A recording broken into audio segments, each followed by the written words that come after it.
So I bring in chakras in relation to the seeking. So you've got the non-duality, that the direct pointing to who you are, and in that you don't really talk about the chakras. But when I talk about seeking, I talk about the chakras, and I get people to feel this. Now, we're always going to have feelings. We're designed to have feelings. So if a lion runs at us, we're designed to feel fear and to run away from it. If we don't have a home for a night, and if we're in a vulnerable position, we're designed to have anxiety to propel us to change that heightened level of fear that comes with not having a proper home to sleep in, or not having enough food to eat, whatever it is. So we're designed to have feelings. Some people get this romantic idea that I'm going to get enlightened and I'm never going to feel again. Some people don't feel their feelings and have no idea what I'm talking about when I talk about chakras or feelings.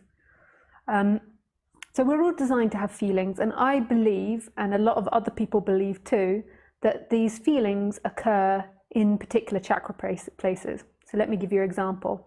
When you've been heartbroken, you feel it in the heart. That's why it's called heartbroken. So when you feel not loved or unloved or lonely, or when you feel like really in love or great excitement about something you've done or going to do, or something someone's done for you, then you feel that all in the heart area. And we have words that describe that, like heartbroken. We have these arrows of the heart, arrows going through the heart, which means being in love. But that we know, we very much associate this symbol of the heart with love. Then, so we've got heart chakra. We've also got this throat chakra. And a lot of people can actually feel the throat chakra. When you have a lot of emotion, it normally comes up like a bubble in your throat. When you feel really angry with someone, like they've done something really inappropriate and you don't feel like you can express yourself, it comes like a tension in your throat. When you feel lots of sadness, or you feel unlistened to, like tension arises in the throat. And a lot of people know that feeling because a lot of the time people are restrained at work or in their relationships. So obviously this one is all about communication. So this one's about love, and this one's about communication. Then we've got the third eye chakra, and people differ on the interpretations. These are my particular interpretations of the psychologies of the chakras. So in the third eye chakra, we have the sense of self, we have imagination, the ability to see future and past, the ability to see what's not here, the ability to empathize, the ability to be imaginative and creative.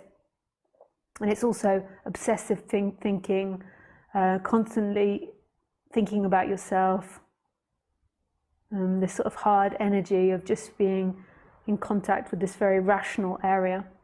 Then we've got this chakra on top of the head, which is about connected to something bigger. So it's about being connected more to the heavens. So it's this feeling of being light and drawn upwards. And when it's closed, it's feeling heavy and pulled down to earth, like you're not connected to anything bigger. That's more a subtle one.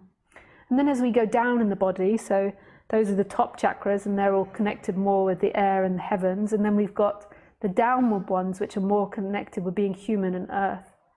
But they're not just earth chakras, they're water and earth and fire, I think. I think it might even change in different systems, but that's not the point. I mean, like, they're more human chakras. So you've got the solar plexus, and that's just here if you can't see, so at that point of your rib cage. And the solar plexus, we also know this. We know that when we get anger, it can be here, like this fire that comes up, like snappiness or anger. And it might be harder to detect this one, but it's also depression and lack of energy and inability to do something. And it's also wants and desires and making choices. It's hope and hopelessness, and it's negativity. They've got a lot more in it. So this one is about wants and choice predominantly, this solar plexus. And that some people say the sense of self. Then we've got the sacral chakra, which is 4 fingers below the belly button. And we know this one again because we say, when we're really scared, we shit ourselves. So I shat my pants. So we do have an association with anxiety and fear being in the abdomen, and being lower in the stomach. And we have these sayings of shitting yourself. Maybe you don't have that saying in French or German, but we have it in English and American and Australian, I think. Not sure about Indian English. So we have that saying. And the sacral chakra is about creativity, sexual creativity and work creativity. And then also it's fear and anxiety and lack of strength. So the elements to it. And then we've got the root chakra, which is below the base of the spine. And the root chakra is feeling connected to the earth. So it's trust, feeling connected and grounded. And if you're not grounded in that, then you tend to be pushed more up into the higher chakras and not be grounded and not be able to deal with the human plane of existence, not trusting life, running away from life. When you're seeking, so these chakras are like traffic lights, and to me, emotions go on and off dependent on what you're in relationship with. So when I'm working on my book, which I'm doing a lot at the moment, predominantly the area that's activated is my sacral chakra, so creativity. And if I feel blocked, then that, like if I feel like I can't be creative, like some days you just don't feel like you can write, then it's like that one feels a bit more closed. And when I feel really like active and creative, it feels a lot more open. And we're meant to feel this. So when I feel like I can't do something, say related to the book, then this one will feel more closed. So then it will make me address what is it that I feel like I can't do, or what is it that's getting in the way, what is the obstacle. And so through that emotion, it's a helpful guide to help me understand what's going on in my work. And the same with the heart. So just give an example, like when you're in relationship with someone and you feel like they're being, say, passive aggressive, your heart might feel unloved by them. And that's a really helpful guide to understand what's happening in the relationship with that other person. And when they're being really beautiful, maybe your heart feels very loved with them. And they're like traffic lights. They go on and off, and they all stay, to me, they all stay in the same areas. So when it's about love, it's always the area in my heart.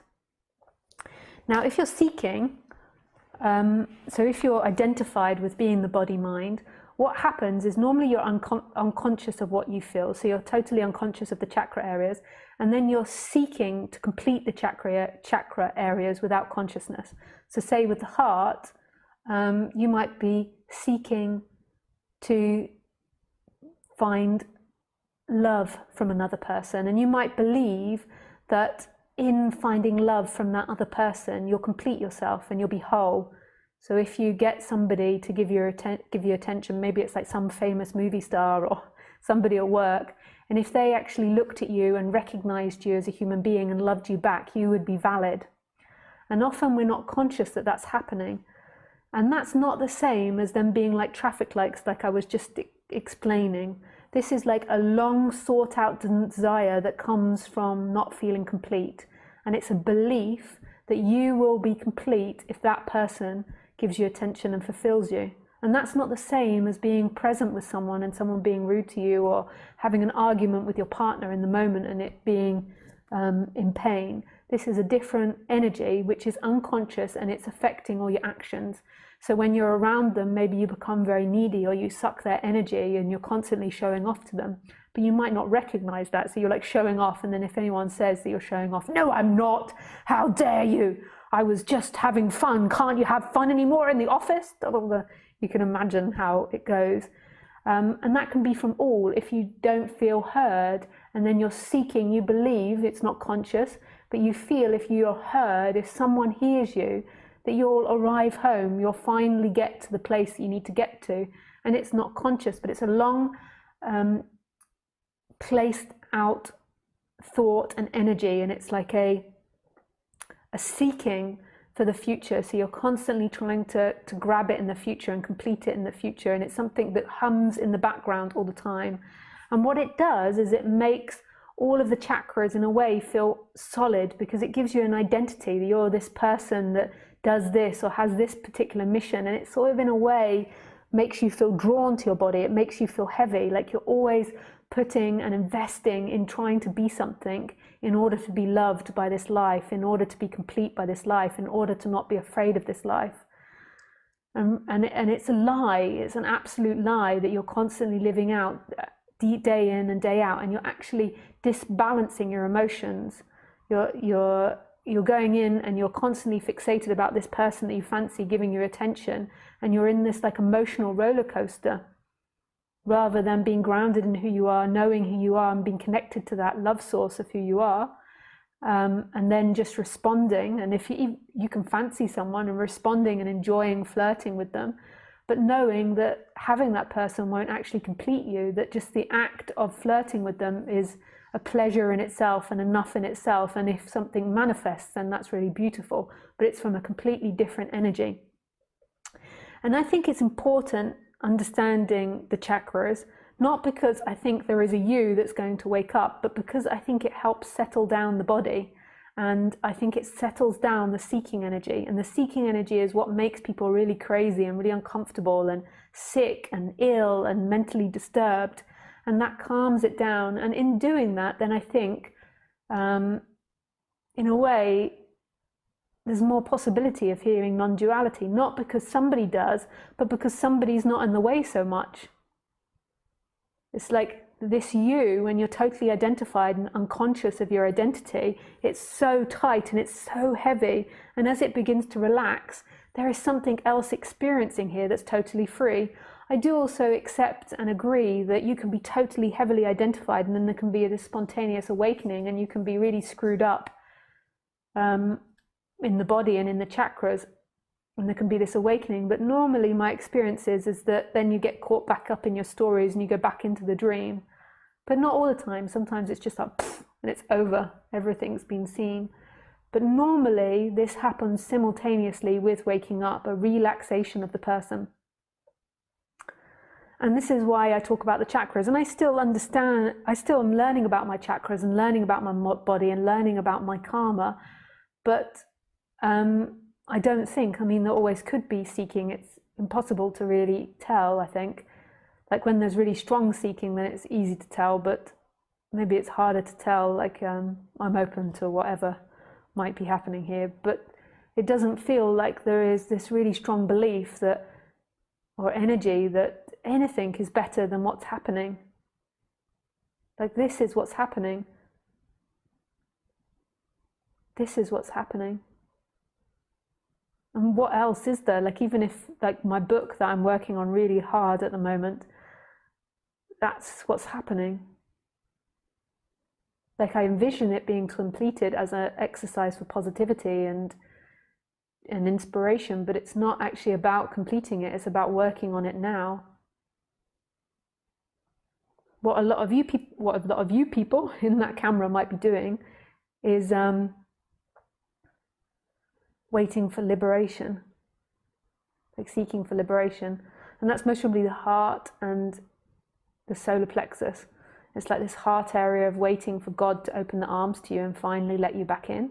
And then this solar plexus energy of like desperately trying to do something or feeling hopeless that you can't do anything.